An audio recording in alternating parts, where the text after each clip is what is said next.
Come on, baby. There you go. And we're back. We are back, folks. It's good to be back home, you know, here on Facebook. We've been away for so long. Yeah. We gave up on Periscope. And we gave it a try, man. We gave it a shot.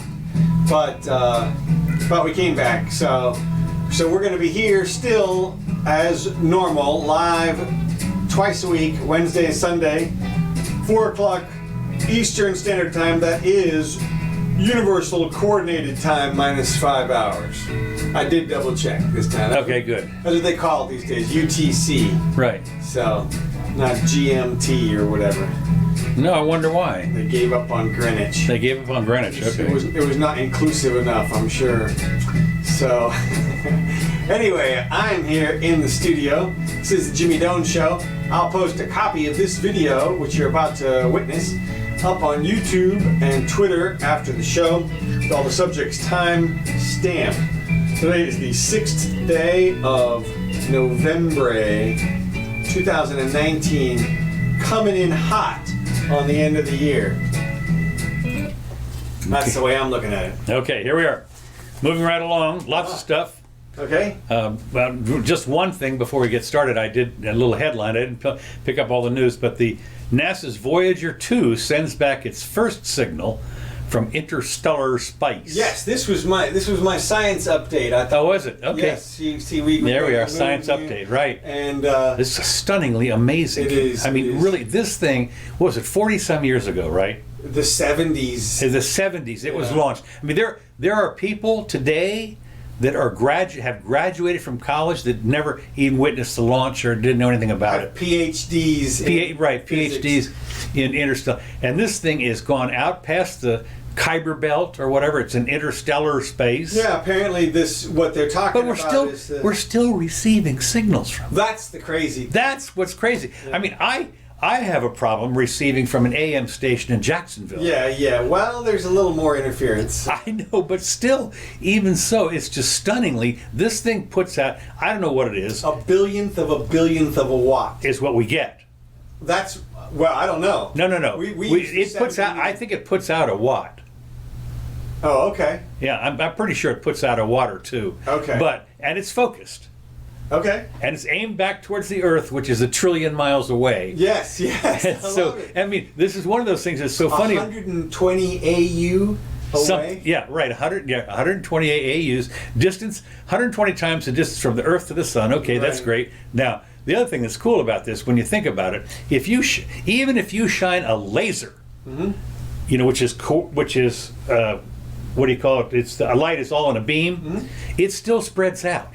Sure, yeah. I mean, in other words, if you point a laser at like the satellite, I think by the time it hits the satellite, it's like this big. Oh yeah, way bigger than that. Okay, yeah. So here, what we're talking about is even though this 1 or 2 or 10 watts or whatever it is from the Voyager is quote focused. They use the 70-meter telescope array. Array, yeah. But my point is that by the time it gets here, after X numbers of AUs, the signal, as tightly as it's beamed, is probably the size of 2 Earths by the time it gets here. Right. So you're only getting a piece of that. Yeah. And they're still able to get... I'm just stunned. I'm just stunned by this is... Yeah, you have to. Slow clap for NASA. This is... Think about it.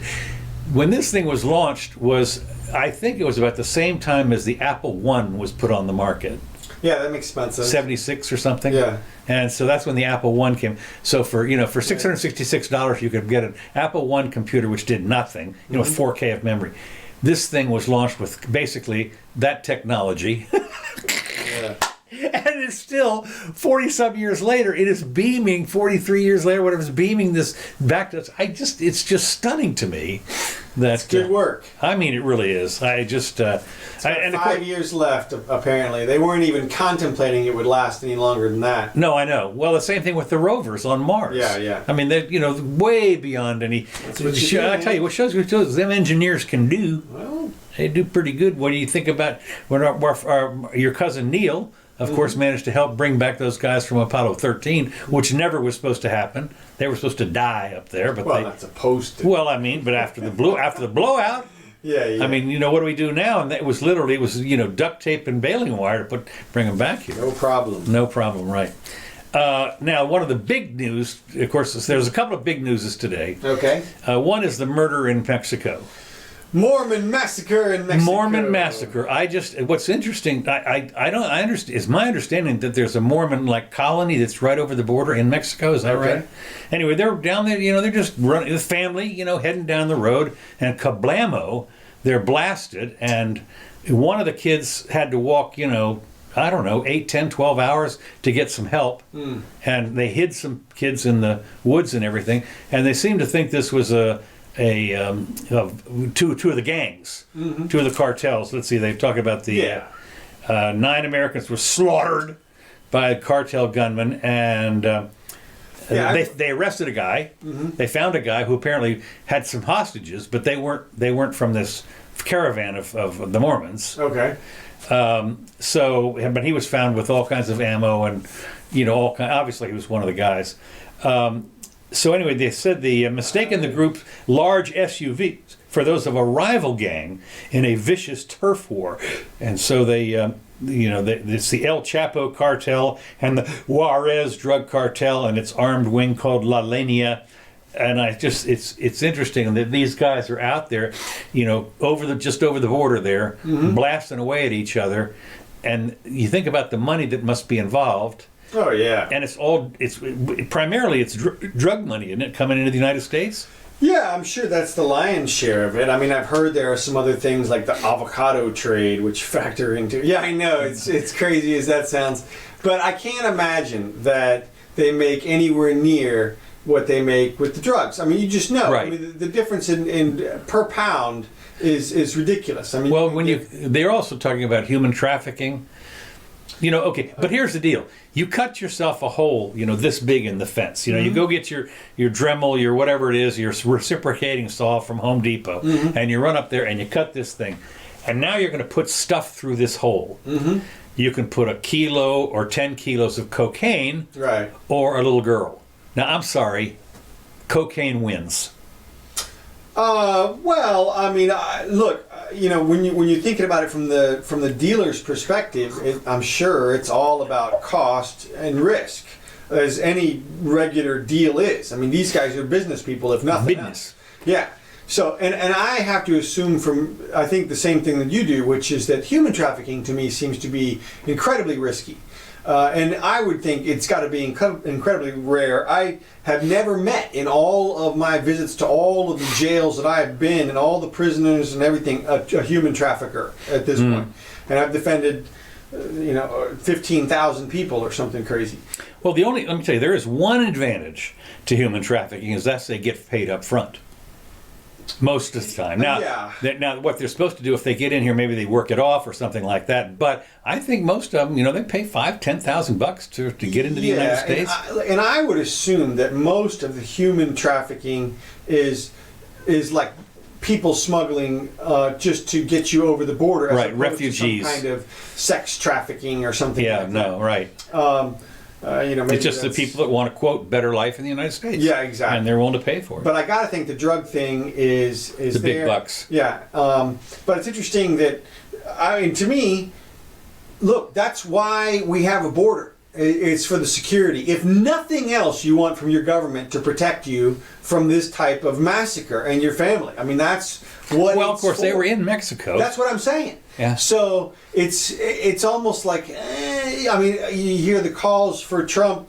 He's going to go in. He wants to go in. He wants the green light from the Mexican president. Right. Well, yeah. Good luck to go get him. But I mean, to me, I don't think you can assume all the different people. You made a lot of assumptions about who's the bad guy and the good guy, and whether or not the family was involved in any way, or just mistaken for the other rival gang. I mean, how do we know? I mean, I don't think we know all the details there. But it would be interesting to me. You mean the Mormon smugglers? Well, I could see like The Mormon mules? maybe one of the kids in some yeah exactly. I mean, they're 9-month-old and No, not that kid. I mean, talking about like a 20-something-year-old. Okay. But you might have been the cocaine diaper or something. something. I mean, I'm just saying. And like you said, for all we know, this was the perfect cover. They're a Mormon family, and they bring in the big shipment every year on their horse and buggy or something. Of course, I'm confusing them with the Amish, but why not? But Mennonites. Yeah. right. But my thought is that it's out of our jurisdiction by definition. Right. I mean, this is to go in there. Well, actually, that's never stopped us before. Well, right.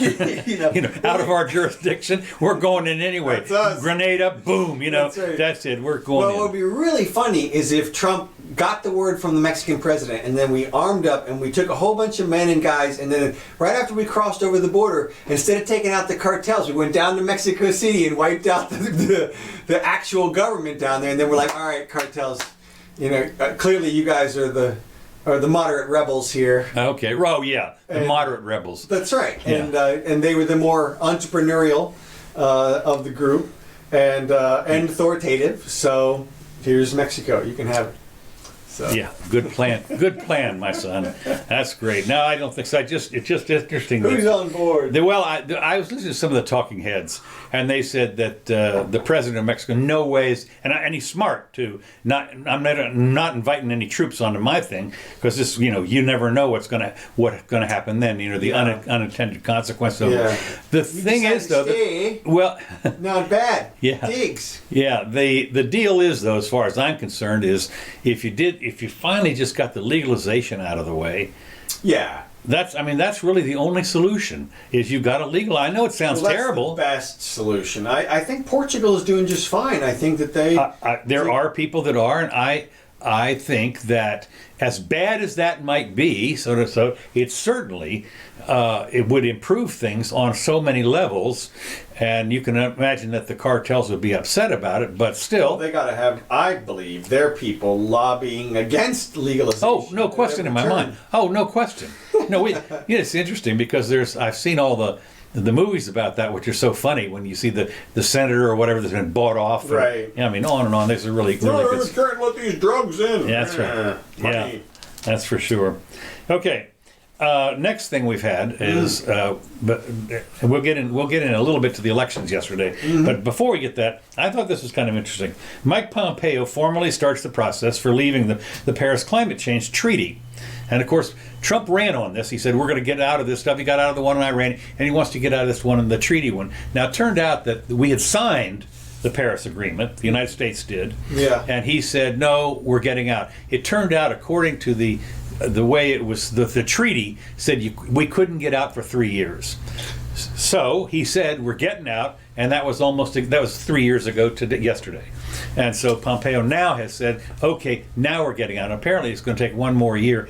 And it turns out that they're going to pull out, and it turns out that means that the treaty, surprise, surprise, will be abrogated, will be out of the way, will be gone 1 day after next year's election.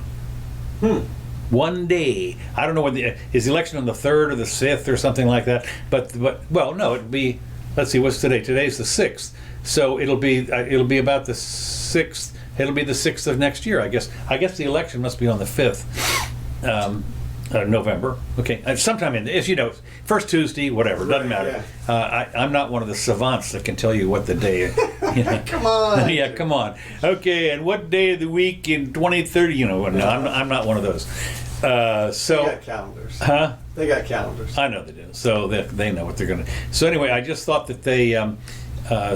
November 4th, it's going to be completed. Okay, it says here, now what I thought it was interesting about this particular article was nearly 196 nations, I think, signed the climate deal in which each country provides its own goals to curb its emissions and heat-trapping gases and so forth. The agreement set goals of preventing another 0.9 degrees to 1.8 degrees of warming from current levels. Even the pledges made in 2015 were not enough to do anything, it turns out. They were worthless. And, of course, they were voluntary. And, of course, China said, yeah, we'll get it 2030, we'll see you in 2030. And up until that time, no, not us. And that's the agreement they signed. And, of course, a lot of these, out of the 196 countries, I mean, some of these countries are the size of this room. And, you know, and so you're going to, what are you going to do? No, what they're going to do is they're going to stop smoking. Right. You know, something like that. Yeah. They're going to cut back on, you know, only a pack a day. Right. And so, yeah, that kind of stuff. So that's the greenhouse gases and so forth. So anyway, of course, the thing about it is, needless to say, the Greta Soderberg people, or whoever, that crowd of the people that is emergency and it's the end of the world kind of thing, that they're worried about. And of course, one of the reasons for us not to do it. This is not, forget the fact that we're a polluter and we're the second largest polluter behind China right now. I don't think so. Yeah, that's what they said. Okay, well. Apparently China's gotten up there to some extent. Doesn't matter. Both big, okay? And of course, I was just, as kind of a little branch off the side here, did you see the New Delhi, where New Delhi has been completely enveloped in choking smog pollution. I mean, this is like millions of people, okay, and they're just, everything's just, they've had to divert. It's so thick that the planes can't land at the airport. So so anyway, that's pollution, all right. Yeah. Okay. So anyway, the point was the Trump administration's abandonment of action on climate change gives other countries an excuse not to act. Well, no, I don't see that. You can still act all you want. I just think that it's, if the richest country, which of course is a joke, in case you're interested, if you're $22 trillion in current debt plus closing in on $23 trillion, and you have unfunded liabilities of another $100 trillion, that hardly calls you rich. I mean, you're in debt up to your eyeballs, past your eyeballs. Wait a minute, I'm sorry, way past your eyeballs. You're not rich. Yeah, well. So anyway, then of course the idea is that some country, East Bejesus, Zambia, or whatever it is going to say, well, we're not going to, if the United States is not going to cut back, of course there's nothing saying that we won't. It just says we're withdrawing from the agreement, which is voluntary anyway. We're volunteering out. Yeah, I mean, look, the people who are pro this Paris Accord agreement think, it's some type of binding contract. I think everybody knows it's voluntary. Well, okay, and so if they don't, then as you say, and I mean, you can go and look and see what the various countries submitted for their proposals. Right. And they're all nothing burgers, and ours is this great big cutback. And look, if people are, I mean, we've been over this one, man. I mean, people are really worried about it. Go bomb China because they're far and away the biggest polluter by far, and they're ramping it up. Well, actually, I heard that they're ramping it down. They're going into nuclear more and more. They're building. I just saw a figure of how many new coal plants they're building. Really? Oh yeah. Oh, I didn't see that. Oh yeah. No, I mean, I didn't know we'd be doing pollution again, or I'd pull up those numbers for sure. Yeah, they're building like more coal plants this year than all of Canada has already. I mean, clean coal. Yeah, clean coal. Yeah, clean coal. They wash it but first. Look, the power is important. I mean, yeah, of course. And I mean, the power will save people's lives today. Right. But there's the jury's still out on whether or not carbon is the singular driving That's the other force. thing. Well, that's the other thing. It's and of course that is one of the things that another article I got here. Just a minute. Let me just pull it out. It's 11,000 experts propose a final solution. I love this final solution. Yeah. That's a little scary. To global warming, just kill billions of people. No, I mean, now this was a headline from Zero Hedge or whatever. Well, no, from Zero Hedge. It was an exaggeration, but what happens is the 11,000 experts from around the world have banded together to call for solutions, I love this, in the, quote, climate emergency, including population control. What they want to do is they want to stabilize the population at whatever it's supposed to be, 7, 8, 9, 10 billion, 11 billion, that ensures social integrity, whatever the hell that is. We declare that with more than 11,000 scientist signatories from around the world, clearly and unequivocally, that the planet Earth is facing a climate emergency. And it's crap. It is such, the fact is that Earth don't give a shit about us. I mean, it really doesn't. Rivers of tears. The Earth will be shedding tears. That's right. Yeah, if the humans vaporize off the Earth. No, the Earth doesn't give a crap. And so it's interesting that in today's interest, apparently there's a magazine called Bioscience, and a report that includes lots of scary, and I saw the charts, lots of scary charts, and this was in Zero Hedge, and but when absorbed in sequence, the charts lay out a devastating trend for planetary health, from meat consumption, greenhouse gas emissions, and ice loss, sea level rise, and extreme weather events. Now, you can always get the extreme weather events. Interestingly enough, there's an extreme weather event heading not here in Florida, but in the Northeast. There's, like, as we speak, they're supposed to have one of the coldest, earliest, whatever it is, dumps, the Arctic Air, Canadian, whatever. Thank you, Canada. And apparently it's supposed to come down and just freeze everything in sight. We're talking about the high Midwest, New York, all that place, down to Washington D.C., freeze them out.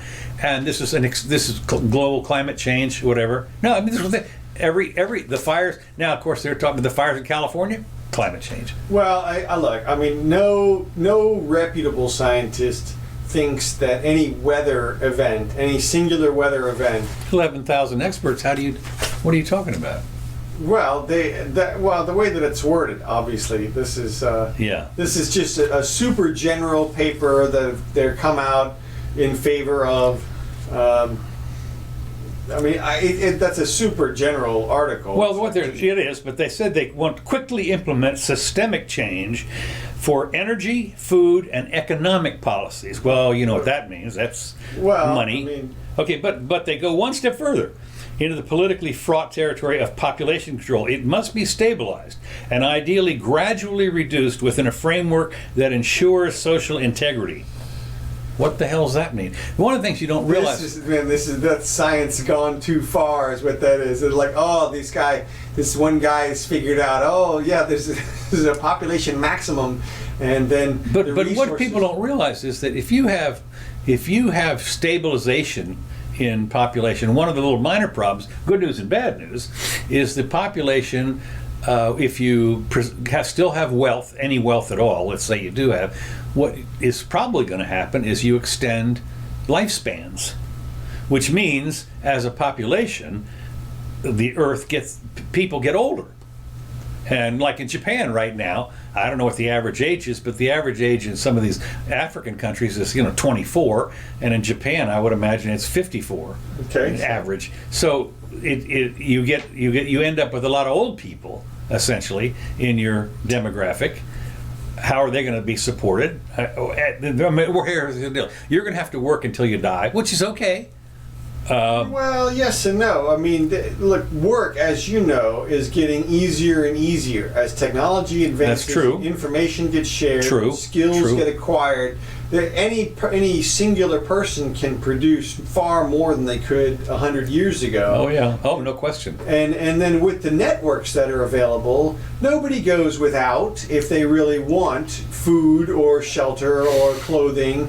You can get those things. The basic necessities, and so it's really just a question of organizing to cooperate, and the more people that there are, the more labor there is, and so the more resources there are. Just by definition, there are more resources the more people that there are. People add resources rather than take away, because all they take away is a little bit of space, a little bit of food, and a little bit of material, but they can add huge multiples of work effort through models of behavior, business models, and material creation, and technology, all kinds of things. They can add huge multiples, and they do, and that's why we have more people today than ever before, and we have the richest people ever. And, That's true. And the poorest people have tons of resources relative to their counterparts from 100 years ago. So it just belies the obvious to say that we're going to get into some sort of population bottleneck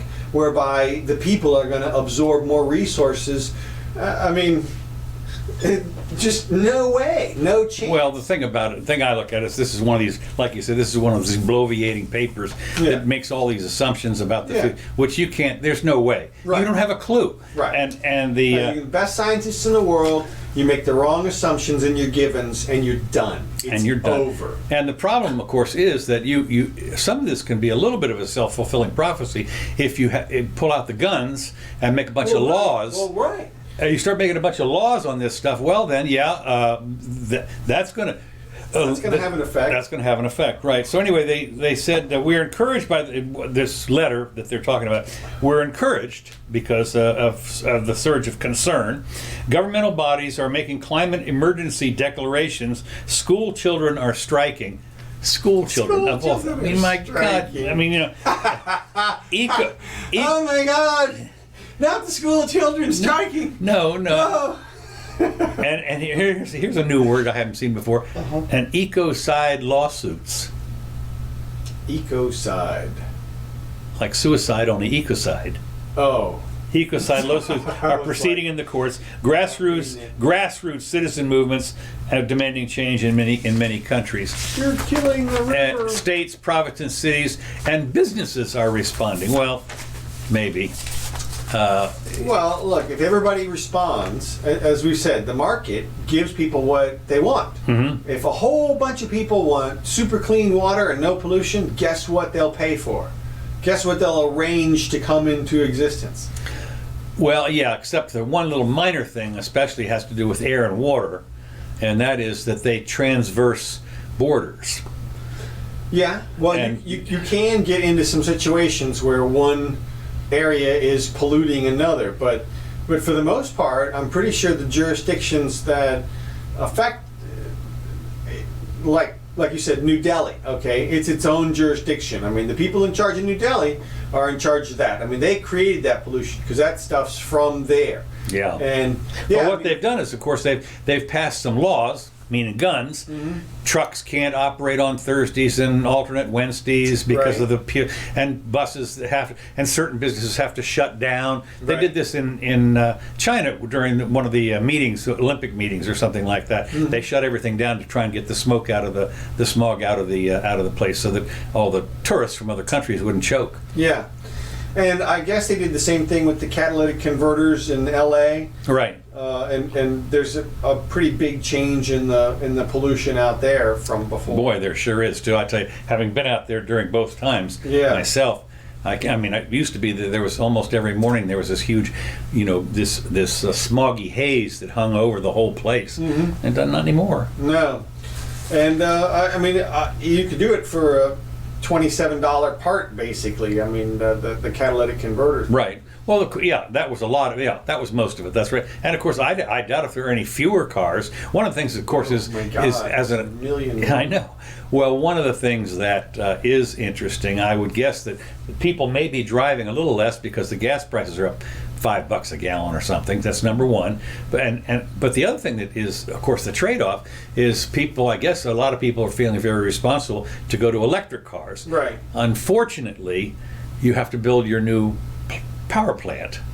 Well, it to charge them up, the pollution to somewhere else. Right. But it could move it to a lot more innocuous location, like some desert area, which is fine. Yeah. And they certainly have unless tons you live of in the desert. Yeah. No, that's right. You're right. So, okay, this is great. I'm going to move on. Go ahead. Another item here. A lot of people don't know what Checkpoint Charlie is. We talk about it a lot. I've been through Checkpoint Charlie back in the day. I mean, I'm old enough to have been through Checkpoint Charlie more than once. And Checkpoint Charlie was the major way when the Russians when the Germans, the East Germans, literally surrounded Berlin. Mm-hmm. And Berlin was kind of a place right in the middle of East Germany, and starting in them 61 or 62, the Russians / East Germans built a wall around Berlin so that nobody could get in or out. This started through the middle of it. It was through the middle of Berlin, right? What? The wall. No. It was it surrounded Berlin. It was all around Berlin. Okay. It was around most of Berlin. There were some places of Berlin. Yeah, there were a couple of places of Berlin that were still in East Germany. And of course, I remember that because the subway, when it would go from one place in Berlin to another, you had to go under the wall a little bit and then come back in. And when you would go through those semi-darkened stations, you see the Stasi people or whatever with their guns and everything patrolling in case anybody wanted to jump on the train, not off, but on the train to get into West Berlin. And of course, as I say, it came through. There was an East Berlin, and then which was you're right. I'm sorry, it did go through the middle of Berlin. There was an East Berlin, but the West Berlin was the quote free place.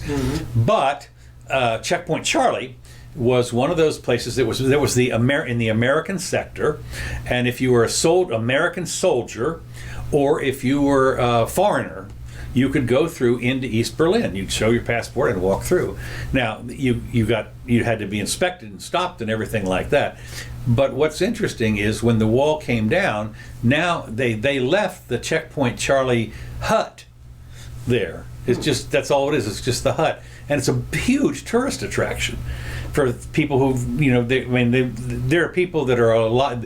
Let's see, that all came down in '89 or '91 or something. So 89. Yeah, in that area, and so it's been 20 and what is it 20 years. So there's people that go over there that are teenagers now that don't have a clue what the wall was like.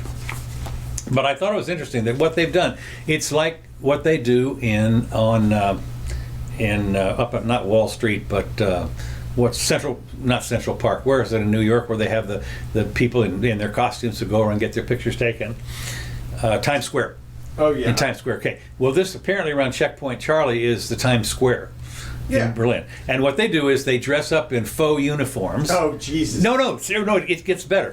What they do is it has become quite... We have a mock killing. I mean, really. Here they do. Here's what they do. Authorities in the capital of Berlin have banned local performers from wearing U.S. Army uniforms to Checkpoint Charlie. And they said the actors exploited tourists by demanding money for the photo. Same thing in Times Square. Right. What they do. So authorities in the central district revoked the performing license of a group of performers known as the Dance Factory. And the actors say they only accept voluntary contributions for photos and souvenir passport stamps. Can you imagine? Now, I did not know this, but they can get a souvenir. Apparently, you go get a stamp made, and then when you can go with your passport, and I guess there's nothing wrong with getting another stamp in there, even though it's bogus. Oh, okay, right. So this is, I've moved to, I went to East Berlin or whatever it is, and so so what happened is they sent some undercover people, and as you would expect, there was a little bit of the squeegee mentality among some of the performers, where you creep, hey, where's my money, that kind of stuff. It's voluntary, all right. That kind of stuff. So anyway, they sneak up behind you and make friends with you and encouraged to take the picture, and then when you do, they're like, all right, $2 or $5. Well, it turns out that apparently it's around $4.50. There you go. Which, of course, look, I hate to tell you this. Say what you want. So what? Well, yeah. I mean, one thing was $20, I suppose, but $4, you're there, for God's sakes, And so, allegedly found the performers are demanding, so up to $4.50, and verbally abusing those who refuse to pay. And of course, groups want to charge money for such performances in Berlin. They require a special permit. So apparently, you can go get a special permit that allows you to, you're registered and everything. Verbally. Yeah, right. So anyway, people impersonating U.S. soldiers have been at Checkpoint Charlie for nearly 20 years, working in rotation. I thought this is interesting because many Berliners are unhappy about the Disneyfication. Well, it's not the Disneyfication as much as the Times Square-ation of the site, where fake Soviet Red Army fur hats, gas masks, and pieces of the Berlin Wall can be found for sale. I mean, can you imagine, pieces of the Berlin Wall? Right. Got one right here. Got one right. Yes. Yep, this is a real piece. Is it? Yep. That's this. My roommate flew over there the night that the wall fell. really. Yeah, and got a big piece. Okay. Well, again, I would imagine these are like. Hey, Bill. Yeah. Hey, Bill. No, these are like Christian relics. Piece of the cross. Yeah, well, that one apparently was a piece of a swastika. It's got a big black mark of paint on there. Well, you should get the provenance on that, because maybe on Antiques Roadshow one of these days. Yeah, right. Yeah. That's interesting. No, I just think that it's interesting that that they're upset because, again, this is the same thing that happened in Times Square, or the squeegee people and so forth. And but I just think the entrepreneurs, Berlin has always been an entrepreneur. When I went through the wall on several occasions, there was a dramatic difference. What happened is on the West Berlin side of the wall, it was graffiti all over the stuff, and then in some of the places where the fence was still there, you'd see flowers where somebody maybe hadn't quite made it across or something like that. But the graffiti was all over the wall. Then you take the little bus and you get inspected by these little snot-nosed 18-year-olds with their very high-powered rifles and everything. Take off your glasses, and I'm sitting there thinking, "What are you? Shut up, kid!" No, you don't say that. So anyway, I did mess around, and the other people on the bus were really upset because they thought we were going to get machine gunned. Anyway. So, but you go on the other side, and it's, dank, dark, nothing, zero, no graffiti. No fun is what no fun on that side of the wall. And so anyway, I just think so now what they've done is, even though the wall is down, let's make some money on the wall. And they go over to Checkpoint. I just thought that was great fun. Okay, the next item. Toast of the town to toxic. Facebook CEO on the outs with the Democrats. Yeah. This is Zuckerberg, excuse me, social network in Washington. Now, apparently he's been, because he's one of the big guys, been a favorite of the people in Washington. Not anymore. What he said was, I'm not gonna. When the people want to put any ads on there, political ads, not my job. Right. And this has pissed them off. Yeah, well, and you saw the opposite thing on the Tweeter people. Yeah. They said they're gonna curate all the ads. Well, they just basically said no political ads. Right. But it's already backfired. It has. Yes. How so? Well, what happened was that they managed to ban some sort of pro-environmental action group. Okay. Ad. And yet they allowed some ad by Exxon. Really? Yeah, well, probably because it was just an ad. Right. Right? And so, and of course, in the ad, it's probably corporate advertising. Probably talks about how clean they are or something like that. That's what their advertising is all about. Well, that did not sit well with Elizabeth Warren. Really? Yes. Oh my God. Already, she doesn't like the particular facts that were checked. Like, who could have seen this coming? Yeah. I don't know. Everybody. It does not bode well for her economic plan in terms of her perspicuity, her vision. She couldn't see this coming a week away. Yeah. This was the big thing, is if you let somebody check the facts, then guess what they're going to do? They're going to screen out some people, and some people you don't like. And so, now, in true to form, Elizabeth Warren, of course, tweeted her complaint about this, her discontent, and immediately the Twitter CEO Jack Dorsey responded and said, well, we haven't actually formalized our rules yet, still considering all this information that you're sharing with us. It'll all be taken into consideration. Thank you very much. So we'll see. Yeah, that's right. And so basically, though, it'll be interesting to see how Twitter. Obviously they're trying to save their ass. Yeah. They're looking over at Facebook, and there's real people talking about breaking up Facebook as some sort of good move. Like, because we have to, or they're a public utility now, or just all these weird. Well, a lot of it has to do. communist- Well, they're worried about the power of Facebook, so to speak. Right, but I mean, what's interesting is, what kind of power does it take to break them up? Well, a bigger power. Yeah, well, with they're not- guns. Now that what is this magic you speak of? Sorcery. Look at this. This I love. Do you know what the new "Okay Boomer" means? No. Oh, you haven't heard that? No. Oh, I'm surprised you haven't heard No, that. no. Actually, I'm sorry. Wait a minute. I did. I saw it, but it didn't register. Okay, so what it is this is the blanket response that millennials have to boomers, which is "Okay, Boomer," like whatever you say. Okay. So, Okay, you know what I mean? well, so yeah. So the millennials are substantially younger than the boomers. Yes. Okay. Yes, and they're after the Generation Xers. So like I'm a Generation X. You're a Boomer. I'm an X. Millennials are like neocon Tom's kids or something. Okay.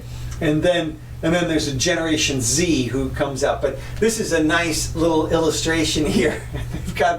They've got the boomers, I guess, I don't know who, some captain of some army, and then the millennials, this is Stalin, it looks like to me. Yeah. And then he's got these guys in the background. The Joker is Gen Z, and maybe Keanu Reeves is Gen X or something. I don't know, but I thought it was. So explain this to me again. That what they're saying. Go ahead, boomers, or whatever. Okay, Boomer. It's a response. Like if you were to say something like, "When I was your age, we used to deliver newspapers on Sunday twice and run up the hill, and we squeezed our own eggs out of chickens or something." Right. Okay. And the response would be, "Okay, Boomer. Sure. Like whatever you say." Okay. Right. It's not a good response. It's a stupid response. I mean, it's like, oh, well, if you're going to say okay, well, guess what the boomer's going to do? They're going to assume that you said okay. Mm-hmm. I guess so. It's an insult. Right. Okay. Yes. I shouldn't. You know, That's what I say, it's as not a being good an insult. aging boomer, I should actually I'm a pre-boomer. In case you're interested, A little bit. Yeah. I am. I'm 4 years a pre-boomer. Well, So, yeah. Well, it depends on who draws the line there. I mean, well, they draw the line right at the end of the war. okay. So anyway, bipartisan hostility against Facebook has been building for months, fueled by a series of privacy scandals. And I love this, as always. And the site's role in Russian meddling in the 2016. It's a given. It's a given that there was Russian meddling. Uh-huh. I mean, and of course, it's so stupid. And the accusations that Facebook crushes competitors. Now with the 2020 elections approaching, especially the Democrats especially are homing in on the conduct of the social media giant and its refusal to fact check political ads and remove false ones. Well, false is in the eye of the beholder. This is so they're all Careful what you wish for. yeah, exactly. Be careful what you wish for. And of course, it says here, quote, "When you're the number one monopoly," and I'm going like, whoa, wait a minute, you're not. This is not a monopoly. This is framing. This is Right. This is framing. You're not a monopoly. There are plenty of other ways to go, and there are, believe it or not, fast as people are leaving California, there's a bunch of people leaving Facebook. Well, read the rest of the sentence. Maybe it makes sense. It says, when you're the number one monopoly, people are going to come after you, says a veteran Republican communications strategist. The challenge for Democrats, they're facing a base that is very angry and restive, so they have to be much more aggressive in taking on corporations. Well, one of those things, and that was one of the things I'm going to get to here in a minute about the corporations. So Zuckerberg has become lobbyist in chief for the tech giant. Apparently, he's got 60 of his employees in Washington lobbying to do whatever.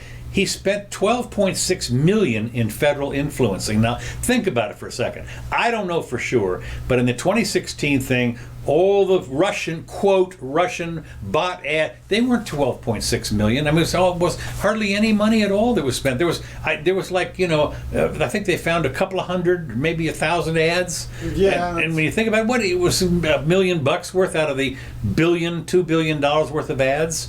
And here he is spending $12.6 million just in lobbying in Washington. Yeah. So, I mean, you worry about what's going to happen in Facebook on their ads. Well, it's a straw man. This is look what they did. It's oh my Right. God. They allowed Russian meddling before, if they don't stop it, they're obviously unwitting tools of the Russians. Right. It's always Russia, Russia, Russia. Yeah, I mean, it's of course, amazing. Well, this is all brand new. I mean, 5 years ago, nobody had heard of Russia for 20 years. Yeah, right. What the hell happened? Yeah.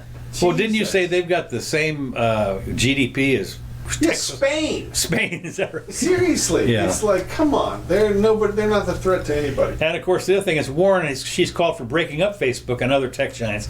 And of course, the question you have to ask is, what are you talking about? I mean, you're meddling in business, and where are you going to get your money? This is the other thing. Speaking of, as a slight branch off here, everybody's all pissed off now because Zuckerberg or Facebook didn't pay any taxes.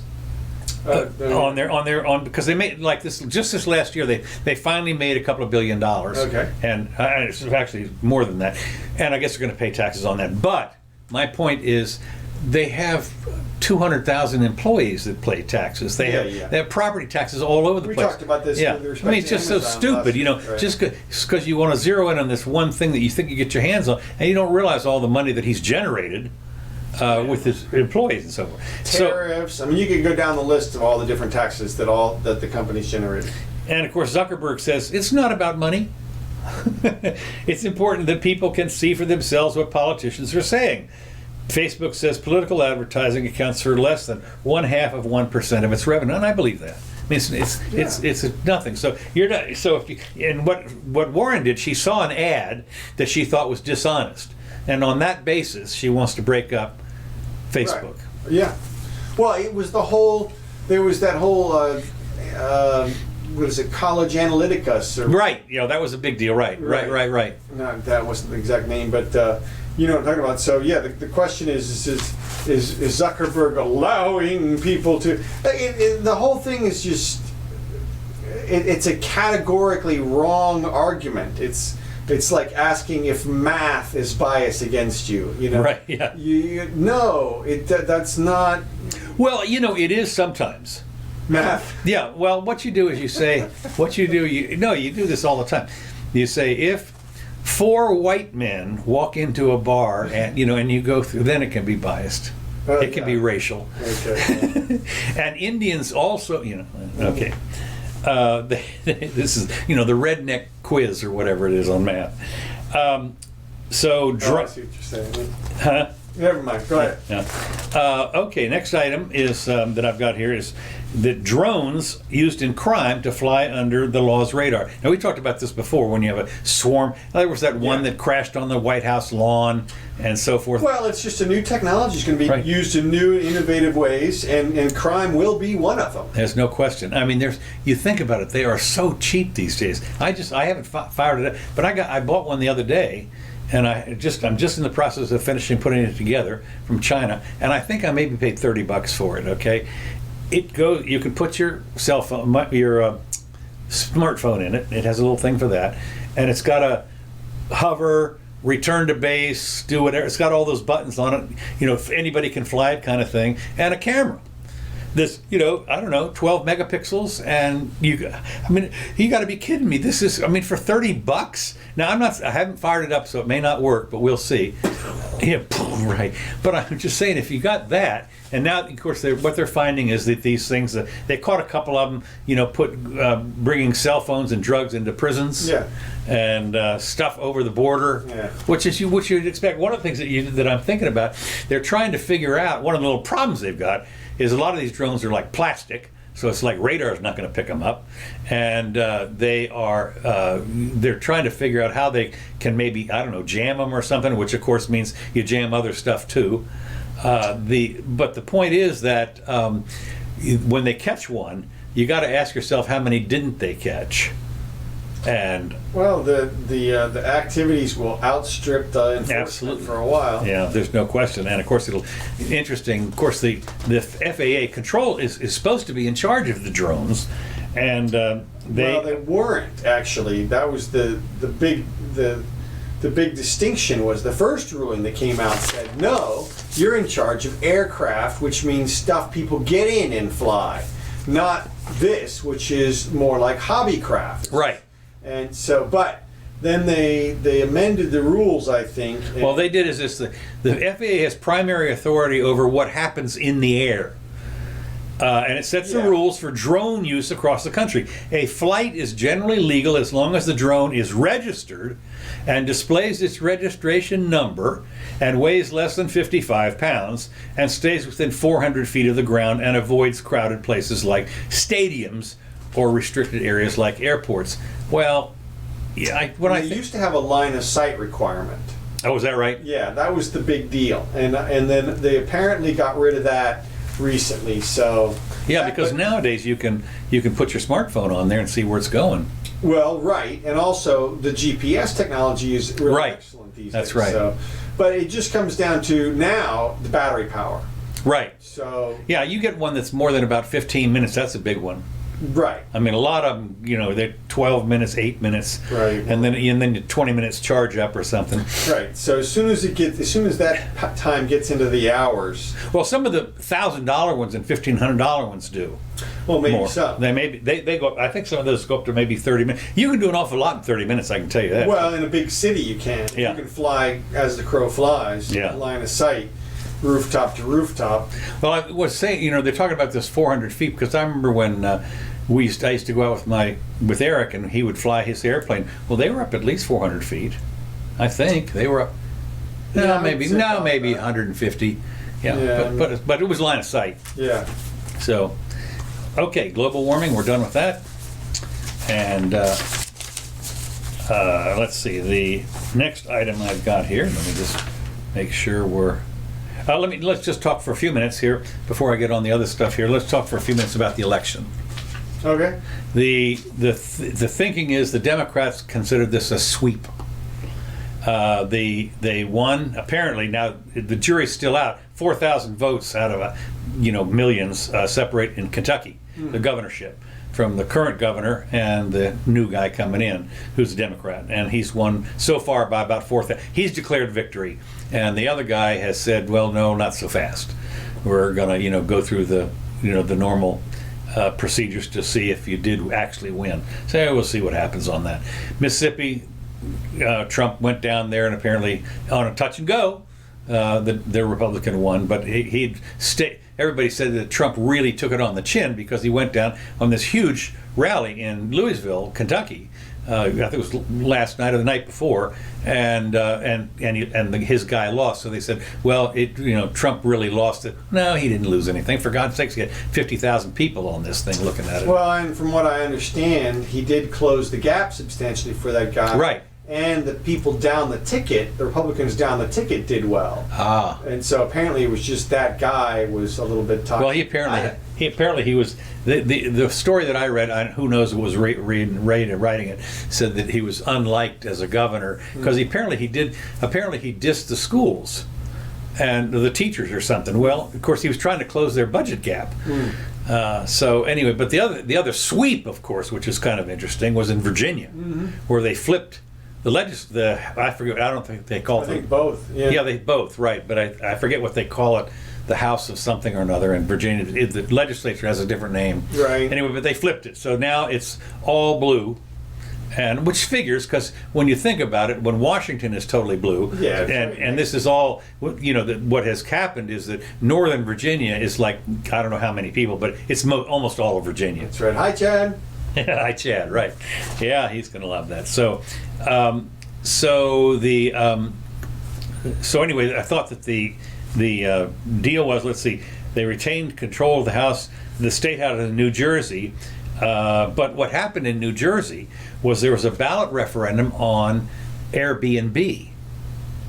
And by 70% to 30% or something, apparently they're going to put in their constitution or something that has to do with rentals.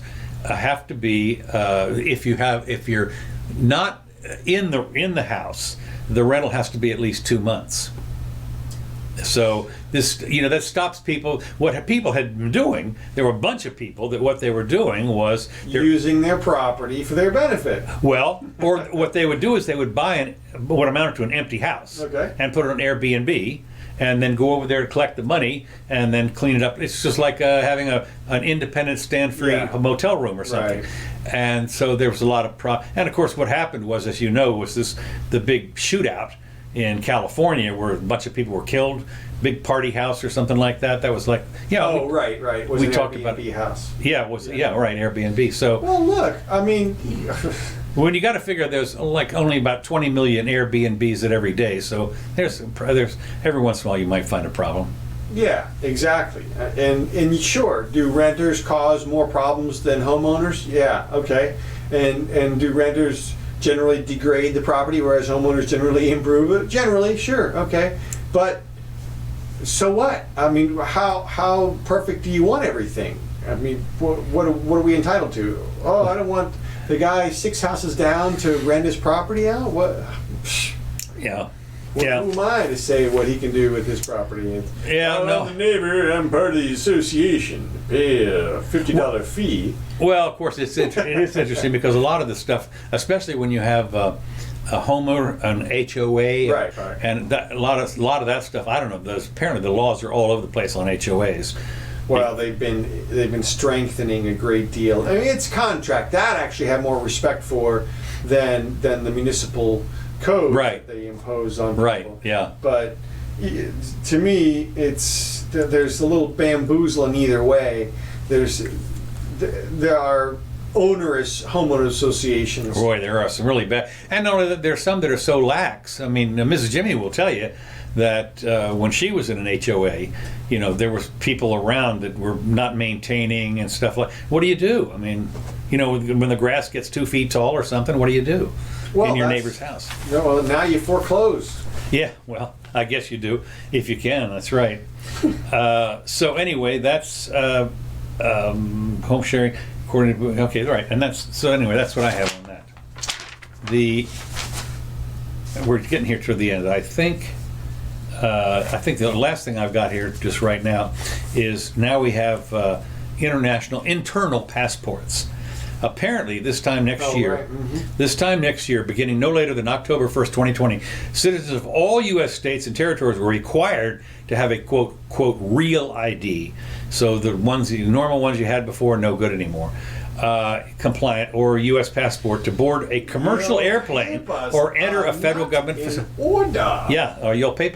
So here's the deal: if you want to go into just say an IRS office, which is a federal government facility, and you have to show a real ID, you can't show your anything else. You know, I want to come in here and talk about my tax return or something, or I want to complain. You have to. And look, people who are concerned about privacy, this is just one more step, and it's going to go a whole other level. You had another story this week about the DNA testing database. Yes. And the truth is that millions of people, tens of millions of people, have sent in their DNA to 123, whatever it is, yeah. 23andMe and Ancestry.com, and that's going to be the database. Yeah. And so your identity will be your identity, and you'll come in and they'll scan your retina or something, or you'll touch a thing, and it'll tell you exactly who among the 6 billion people they're talking to. Well, not only that, what they're worried about as far as the DNA database is concerned, as you know, I forget what they call the alleles or what do they call the little things that identify your DNA. If you have a brother, a cousin, nephew, something like that, you can tell There's a lot of crossover. There's a lot of crossover, and so what a lot of people are worried about is I'm not in any DNA database, but my sister is. Right. And so now all of a sudden. Yeah, and that's how it's going to work. Right. And they're going to, and that's the whole point is there are so many alleles and so many different arrangements that there's probably already a big enough database to track every single person on the planet. Yeah. We're just 10 million. They got 23 million people or something in their database. Yeah. That's enough to link everybody together. 6 degrees of separation. That's it. I mean, that's enough. I can't imagine that somebody won't have an algorithm for that does law enforcement within a very short period of time. Well, it's interesting because we've decided to bypass, I guess, the Chinese camera business where you have a social standing or whatever. This is our this is the Western version of social standing. No, I mean seriously. Well, yeah, look, we've had that. I mean, and we're going to have more of that. You're going to have stuff like credit reports and social scores, and you already do have some to that to some extent. If you have a social media account and you do something horrifying, there it is. It's going to be posted on your account, or when people search for your name, and so to me, it's fine. It's almost just like a whole bunch of sunlight. I don't know how. I'm sure the government will get their paws on it at some point, but. Well, that's what the government wants to do, is to access the 123andMe and all that. They want. Yeah, I know. They want to access that, and apparently they went and got from some judge. At least one judge has said, yeah, okay, you can do that. Well, but yeah. Somebody's fighting it. Yeah, it's still, the databases are still protected for now, but those walls will fall. Same thing with the databases for your Swiss bank account have fallen. Yeah, exactly. That kind of stuff. Exactly. So and the genetic thing will happen really quickly. So I'm going to change my genetics. Oh yeah. That's the plan. What you got? I'm done. Yeah, and we're almost done here. I just have a couple real quick things, I think, if I have anything. Let's just see.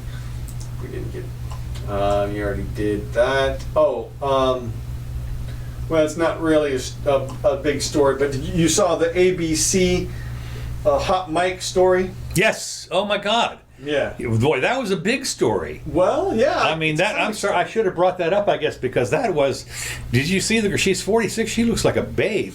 I mean, seriously, but she did all this, it was 3 years ago. Yeah. She brought it to, is it ABC? Yeah. And they said, no can do, not going to run it, because she had apparently, as she said on the hot mic, this was like, I don't know, 2-3 minutes of hot mic. Yeah. And she's going through and talking about how she had all the backup information. She did like Bernstein and Woodward. I mean, she had all the stuff, and they said, you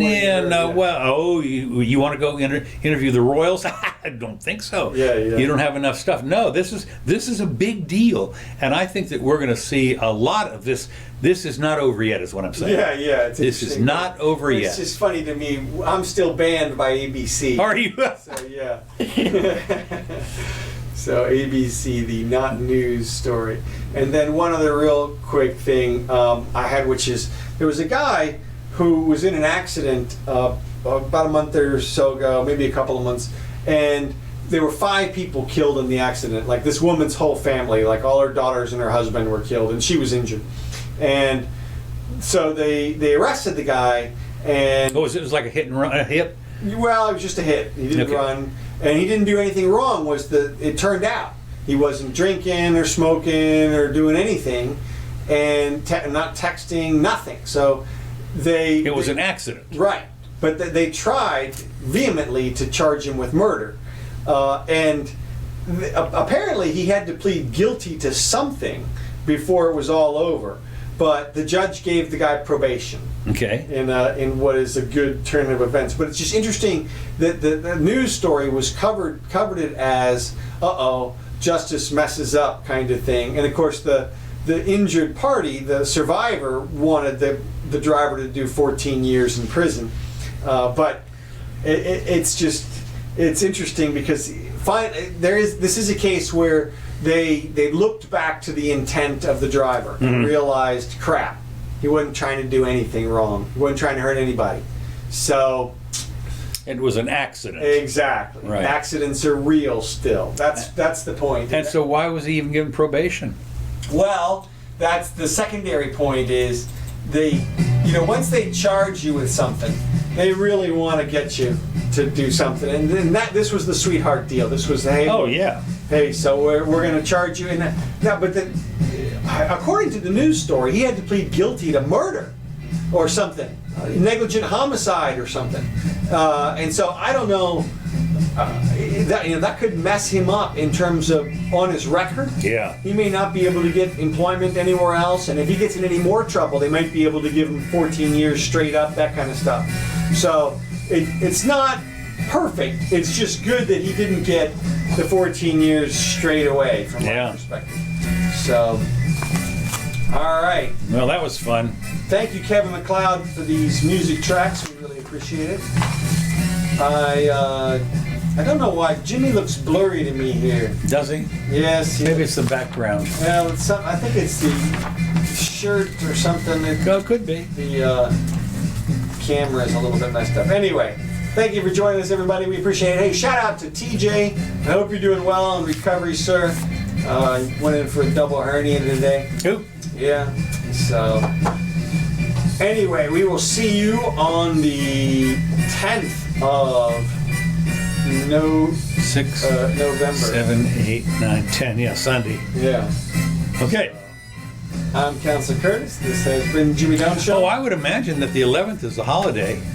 Yes, probably so. Yeah. Hey, Scott, good to see you, sir. Glad you joined us. We'll see you soon.